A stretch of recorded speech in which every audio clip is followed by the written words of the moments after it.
chiediamo la modifica di questi parametri, chiediamo di farlo velocemente perché altrimenti rischia di passare un'idea che è totalmente errata, e pazienza ora, ma se questa cosa permane nel tempo noi rischiamo, quando ci sarà la ripartenza turistica, che secondo me ci sarà, di pagare questo nella scelta dei turisti che magari oggi stanno anche progettando la propria vacanza. Il mondo economico e turistico del Veneto ha già avviato i canali con Roma e Bruxelles chiedendo che vengano rivisti i parametri utilizzati dalla Commissione europea per la nuova mappatura del contagio nel vecchio continente, che vede la nostra regione insieme a Friuli Venezia Giulia, Emilia Romagna e la provincia di Bolzano colorarsi di rosso scuro, ovvero area ad alto rischio Covid.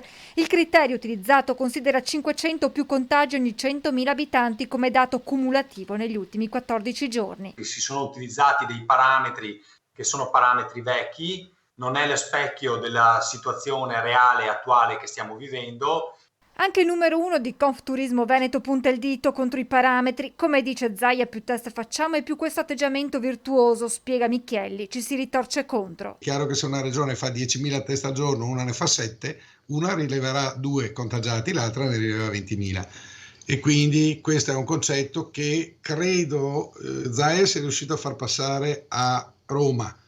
Adesso bisogna ripartire da capo e farlo passare anche a Bruxelles. Confturismo non ha perso tempo muovendosi già con i propri canali a Roma e a Bruxelles, ma dice Michielli serve di più. Ben più rapidi sono i collegamenti che può avere un ministro, possibilmente in carica, e come lo lasci dire, che alza il telefonino, chiama Bruxelles e dite ragazzi non ci siamo. Sommiamo problema a problema lo sfogo del presidente di Confartigianato Marca Trevigiana, Sartor.